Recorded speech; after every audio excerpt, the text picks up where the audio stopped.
कठिन परिश्रम से सफलता मिलती है, आलस्य से पराजय और अहंकार करने से कठिनाई। नमस्कार दोस्तों, मैं ज्योतिष आचार्य वासुदेव मिश्रा आपका अपने चैनल सत्य की खोज में हार्दिक अभिनंदन करता हूं। दोस्तों, आज का यह ज्योतिष का कार्यक्रम आप लोगों के लिए यानी कि सिंह राशि वालों के लिए बेहद ही ज़्यादा खास कार्यक्रम साबित होगा। जी हाँ दोस्तों, आज हम चर्चा करेंगे आपके साप्ताहिक राशिफल के बारे में। नवंबर महीने का अंतिम सप्ताह यानी कि 27 नवंबर से लेकर के 3 दिसंबर के मध्य का समय आप लोगों के लिए किस प्रकार से रहने वाला है, कौन कौन से परिवर्तन आपके जीवन में देखने को मिल सकते हैं, ग्रहों को अपने अनुरूप बनाने के लिए आपको क्या उपाय करना चाहिए, हर एक जानकारी आपको विस्तार के साथ बताएंगे।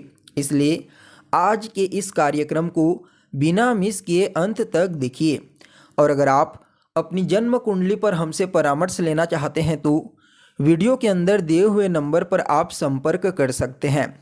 तो दोस्तों देखिए, साप्ताहिक राशिफल जो होता है ना, उसमें कैलकुलेशन होता है चंद्रमा के गोचर का। चंद्रमा मन का कारक होता है। जिस प्रकार सूर्य को ग्रहों का राजा कहा जाता है, ठीक उसी प्रकार चंद्रमा को रानी कहा जाता है। जैसे राजा अपने राज्य को संभालता है, ठीक उसी प्रकार से मन रूपी रानी अपने शरीर रूपी घर को संभालती है। इसलिए चंद्रमा की स्थिति को जानना बेहद ही आवश्यक है।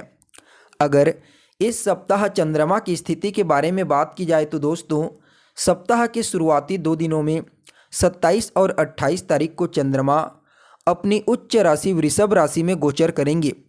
उच्च राशि में गोचर करते हुए चंद्रमा के ऊपर ग्रहों के सम्राट सूर्य, राजकुमार बुध और सेनापति मंगल की दृष्टि पड़ेगी, जिसके परिणाम स्वरूप उच्च के चंद्रमा का जो फलादेश होगा उसमें कुछ भिन्नता यहाँ पर देखने को मिलेगी। तो वहीं सप्ताह के मध्य में 29 और 30 तारीख को चंद्रमा अपने शत्रुगत राशि मिथुन राशि में गोचर करेंगे। यहाँ पर चंद्रमा के ऊपर मंगल की अष्टम दृष्टि पड़ेगी, जिसकी वजह से सप्ताह के मध्य में आपको अपने क्रोध और अपनी वाणी पर विशेष रूप से नियंत्रण रखने की आवश्यकता है। तो वहीं सप्ताह के अंतिम पड़ाव में 1, 2 और 3 तारीख को चंद्रमा अपनी मूल त्रिकोण राशि कर्क राशि में गोचर करेंगे। यहाँ पर चंद्रमा आपको कई मामलों में सर्वश्रेष्ठ परिणाम प्रदान करेंगे। तो दोस्तों देखिए, आप लोगों के लिए यानी कि सिंह राशि वालों के लिए चंद्रमा का गोचर सप्ताह के शुरुआती 2 दिनों में आपकी राशि से 10वें भाव में होगा। सप्ताह के मध्य 2 दिनों में आपकी राशि से 11वें स्थान में चंद्रमा गोचर करेंगे। तो वहीं सप्ताह के अंतिम पड़ाव में आखिरी 3 दिनों में चंद्रमा का गोचर आपकी राशि से 12वें स्थान में होगा। तो यहाँ पर आपको हर एक चीज़ को ध्यानपूर्वक समझने की आवश्यकता है। सबसे पहले तो चंद्रमा आपके कर्म क्षेत्र में गोचर करते हुए सप्ताह के शुरुआती दिनों में आपके कार्य क्षेत्र में जो भी परेशानी आ रही थी, बाधाएं आ रही थी, उन्हें दूर करने का प्रयास करेंगे। आप जिस कार्य को लेकर के अभी तक टेंशन में थे, चिंतित थे कि वह कार्य मेरा कैसे होगा, किस प्रकार से बनेगा, तो आप समझ जाइए कि इस सप्ताह आपका वह कार्य बनने वाला है। कार्य क्षेत्र के दृष्टिकोण से चंद्रमा का आपके 10वें भाव में गोचर करना शुरुआती दिनों में अत्यंत ही श्रेष्ठ कहा जा सकता है, क्योंकि चंद्रमा अपनी उच्च राशि में गोचर करेंगे, जहां पर अपना 100% परिणाम प्रदान करते हैं। इसके अलावा जो जातक सरकारी नौकरी की तैयारी कर रहे हैं, उन लोगों को भी इस सप्ताह कोई अच्छी खुशखबरी सुनने को मिल सकती है। इसके अलावा पहले से जो लोग गवर्नमेंट जॉब या फिर प्राइवेट जॉब कर रहे हैं, या तो उनके इंक्रीमेंट में वृद्धि हो सकती है, या फिर उनको कार्य स्थल पर विशेष रूप से मान सम्मान और प्रसिद्धि की प्राप्ति होगी। इस समय उनका व्यवहार, उनकी शालीनता हर किसी को पसंद आएगी। अपने व्यवहार से, अपनी मधुरता से हर किसी के साथ सामंजस्य स्थापित करने का प्रयास करेंगे कार्य क्षेत्र में, चाहे वह अपने सहयोगी हो या फिर अपने से उच्च अधिकारी हो या फिर अपना खुद का बॉस ही क्यों ना हो। इस समय कार्य क्षेत्र में हर किसी के साथ आपका रिलेशनशिप काफ़ी बेहतर देखा जा सकता है। तो वहीं दोस्तों, चंद्रमा चतुर्थ भाव को दृष्टिगोचर करके सप्ताह की शुरुआत में ही भूमि, भवन, मकान, वाहन जैसे भौतिक सुखों में वृद्धि कर देंगे। मतलब इस समय आपको भूमि से लाभ होगा, वाहन से लाभ होगा, मकान से लाभ हो सकता है। यानी कि जो रेंटल प्रॉपर्टी है आपका, उसमें आपको इस समय लाभ की प्राप्ति होगी। अगर आपका कोई ज़मीन है जिसको अगर आप बेचना चाहते हैं तो वह भी इस समय अच्छे दामों में बिक सकता है।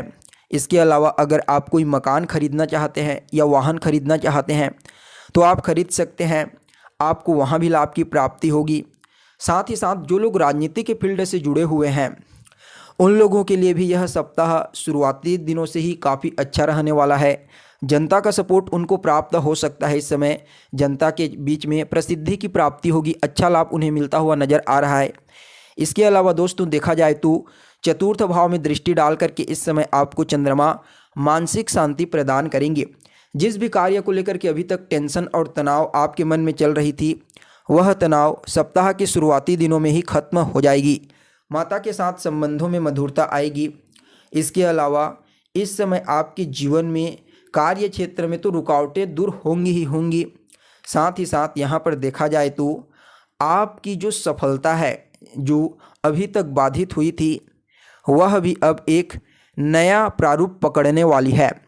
तो वहीं चंद्रमा यहाँ पर सप्ताह के मध्य में आपकी राशि से लाभ स्थान में गोचर करेंगे और लाभ स्थान में गोचर करते हुए हालांकि शत्रु राशि में गोचर करेंगे, लेकिन चंद्रमा तेज गति से चलने वाले ग्रह हैं, इसलिए आपके जीवन में लाभ को भी उसी तेजी से लाने का प्रयास करेंगे जिस तेजी से उनकी गति है।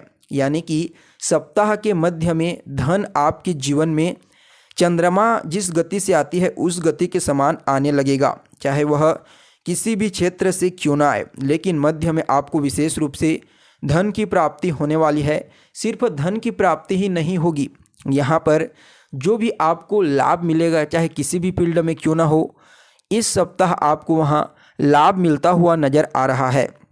अगर आपकी कोई इच्छा है, कोई भी मनोकामना जिसके लिए आप कठिन मेहनत कर रहे हैं, लेकिन वह मनोकामना आपकी पूरी नहीं हो पा रही है, तो देखिए चंद्रमा इस समय आपके लाभ भाव में गोचर करते हुए आपकी उस मनोकामना को पूरी कर देंगे।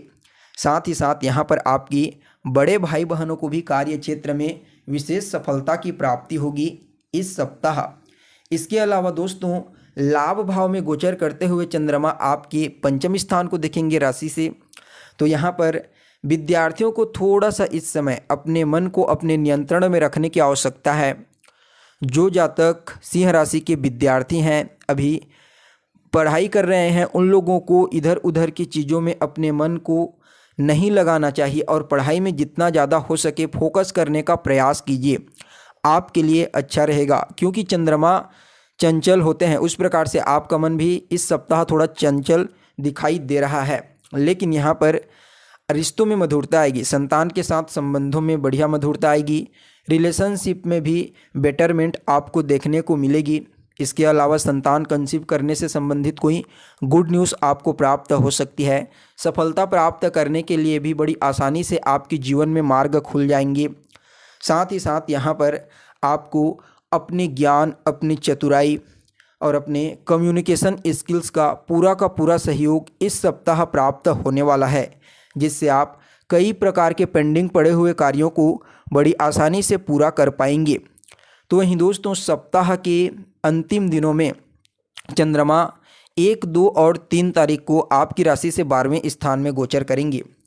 12वें स्थान में चंद्रमा खुद की राशि में गोचर करेंगे, काफ़ी अच्छा है। आपको इस समय खर्चों से बचाने का प्रयास करेंगे। फिजूल की खर्च अभी तक जो हो रहा था, इस सप्ताह आपका पैसा बेकार की चीज़ों में नहीं जाएगा। हालांकि थोड़ा बहुत धन खर्च हो सकता है, लेकिन वह अच्छे कार्यों में होगा। आप कुछ दान पुण्य का कार्य कर सकते हैं। इसके साथ ही साथ जो लोग विदेश जाना चाहते हैं, फॉरेन में जाकर के कोई काम धंधा शुरू करना चाहते हैं या फिर जॉब करने के लिए जाना चाहते हैं, स्टडी करने के लिए जाना चाहते हैं, उनके लिए यह सप्ताह काफ़ी बेहतर दिखाई दे रहा है। साथ ही निवेश के मामले में भी अच्छा है, आप निवेश कर सकते हैं शेयर मार्केट, स्टॉक मार्केट, इन क्षेत्रों में। साथ ही साथ दोस्तों यहाँ पर देखिए कोर्ट कचहरी और अस्पताल, यानी कि कोई बीमार है जो अस्पताल में भर्ती है, तो उसे भी इस सप्ताह एडमिट से बाहर मिल जाएगा मुक्ति। और कोर्ट कचहरी के मामलों में भी जो रिजल्ट है वह आपके पक्ष में आएगा। ओवरऑल देखा जाए तो आप लोगों के लिए, सिंह राशि वालों के लिए यह सप्ताह बहुत ही अच्छा रहने वाला है। फिर भी सप्ताह को और ज़्यादा बेहतर बनाने के लिए रोजाना सूर्य देव को अर्घ्य प्रदान कीजिए। ओम घृणी सूर्याय नमः इस मंत्र का 108 बार अनवरत आपको रोजाना जाप करना है। इसके साथ ही आपको रविवार के दिन मजदूरों की सेवा करनी चाहिए। यह सप्ताह आपके लिए अत्यंत ही श्रेष्ठ साबित होगा। तो दोस्तों, कैसी लगी आपको जानकारी कमेंट करके बताइए। फिर मिलते हैं एक नए और ताज़ा एपिसोड में। तब तक के लिए नमस्कार।